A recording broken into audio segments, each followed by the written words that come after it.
दोस्तों, कैसे हो आप सब?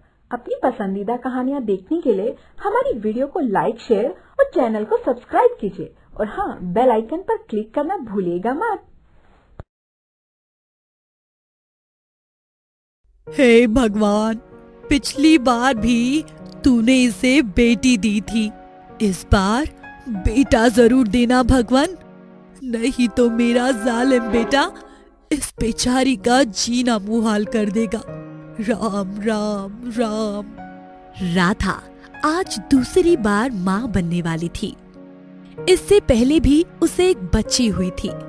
उसके पति आकाश को एक बेटे की चाहत थी और इस बार उसे पूरी उम्मीद थी कि उसे बेटा ही होगा। उसके बेटे पाने की इस सनक के कारण उसकी माँ मालती देवी भी परेशान रहती थी। वो अक्सर आकाश को समझाती रहती थी, अरे बेटा, लड़का या लड़की होना तो भगवान की देन है, तो क्यों उस बेचारी के पीछे पड़ा रहता है? मुझे बेटा ही चाहिए। अगर ये मुझे बेटा ना दे सकी तो मैं दूसरी शादी कर लूंगा।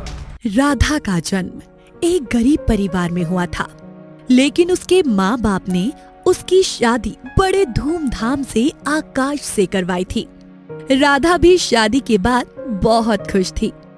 उसकी सास भी उससे बहुत प्यार करती थी। घर में सास के अलावा किसी और सदस्य के ना होने के कारण राधा का मन वहाँ नहीं लगता था। इसीलिए उसने अपने घर से अपने प्यारे पालतू कुत्ते लकी को अपने ससुराल मंगा लिया था। दिन भर के काम काज के बाद वो उसे ही दुलारती, खाना देती और प्यार करती थी। कुछ साल पहले ही उसे एक प्यारी सी बेटी हुई थी।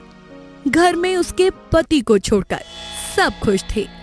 न जाने आकाश को बेटा पाने की कैसी सनक थी। आई एम सॉरी मिस्टर आकाश, आपकी पत्नी की डिलीवरी में काफी प्रॉब्लम्स थी। हम उन्हें बचा नहीं पाए हैं। पहली बार प्रेग्नेंट होने के बाद उन्हें काफी प्रॉब्लम्स थी। आपको दूसरे बच्चे के लिए इतनी जल्दी नहीं करनी चाहिए थी। राधा के गुजरने की खबर जब मालती देवी को दी जाती है तो वो फूट फूट कर रोने लगती है। किसी अनहोनी का आभास पाकर लकी भी कूं कूं करने लगता है। हाय, हे भगवान, कितनी अच्छी बहू थी मेरी, और इस जालिम ने मार डाला उसे। माँ, ये क्या बोली जा रही हो? शुक्र मनाओ कि इस बार बेटी नहीं हुई। अब जल्द ही मैं इसका अंतिम संस्कार कर दूसरी शादी कर लूंगा और जल्द ही तुम्हारी गोद में पोता खेलेगा। तू बड़ा निर्दयी है रे।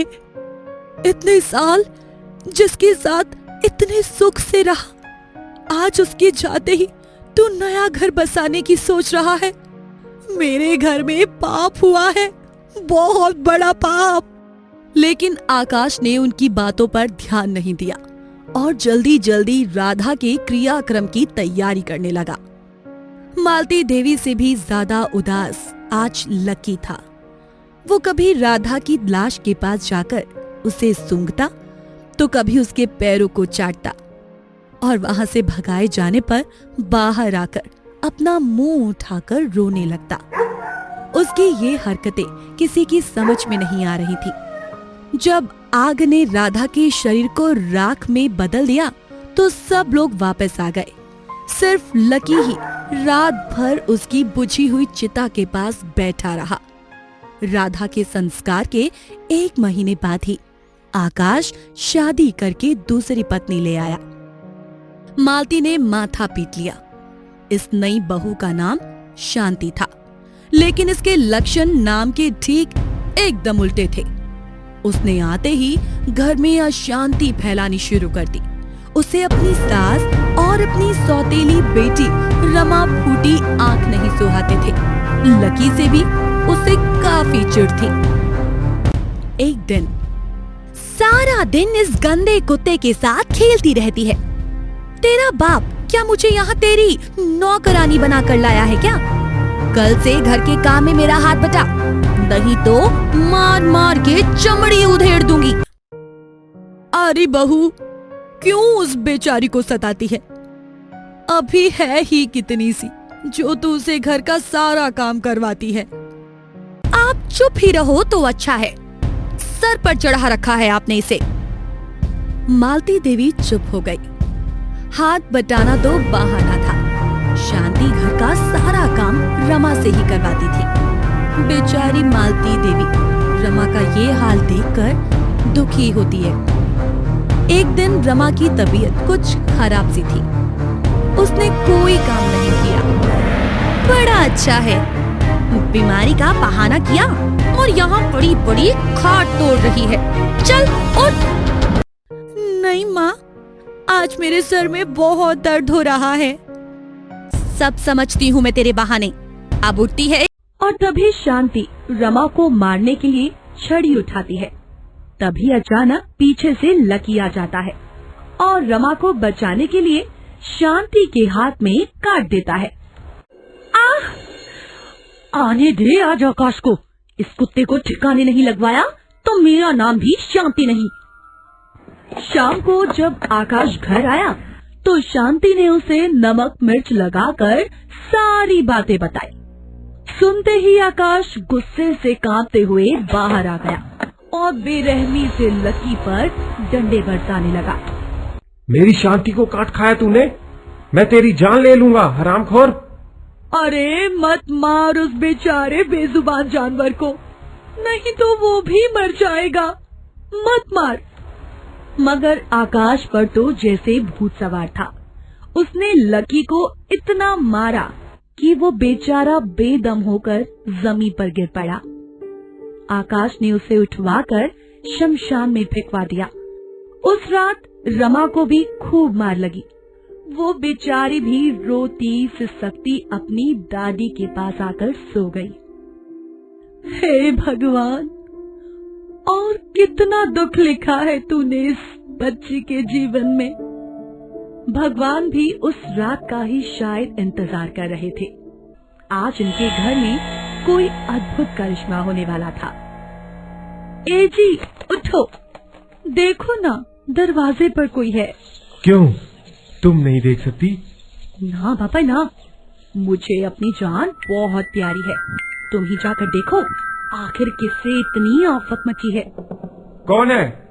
मुझे तो किसी के गुर्राने की आवाज आ रही है। तभी धड़ाक से दरवाजा खुलता है और वहाँ जो था उसे देखकर उनकी गेघी बन जाती है। वहाँ लकी खड़ा था जो अपनी चमकती आँखों से उन्हें देखकर गुर्रा रहा था। ये तो मर गया था, फिर यहाँ कैसे आ गया? तभी एक आवाज गूंजती है, मैं लाई हूँ इसे। फिर कमरे में एकाएक प्रकाश फैल जाता है और सारा का सारा कमरा एक भयानक बदबू से भर जाता है, जैसे कोई चीज कई सालों से सड़ रही हो। और फिर वहाँ एक साया प्रकट होता है। ये कोई और नहीं बल्कि राधा की आत्मा थी। उसने आकाश और शांति को बिस्तर समेत उठाकर पटक दिया। बचाओ बचाओ बचाओ बचाओ, कोई है, कोई तो हमें बचाओ। बेशर्मो, तुम लोगों ने मेरी बच्ची को सताया, मेरी माँ जैसी सास का अपमान किया और तो और मेरे प्यारे लकी को भी अधमरा कर उसे शमशान में फेंकवा दिया। पापियों, आज तुम्हारे पाप का घड़ा भर चुका है। नहीं छोड़ूंगी मैं तुम सबको। शांति और आकाश डर के कारण वहाँ से भागना चाहते हैं। लकी अपने पैरों से अड़ंगी देकर दोनों को फर्श पर गिरा देता है। इससे उन दोनों के माथे पर गहरी चोट लग जाती है। इसी के तुरंत बाद उन्हें बड़ी ही तेज तेज किसी के चीखने की आवाज सुनाई पड़ती है।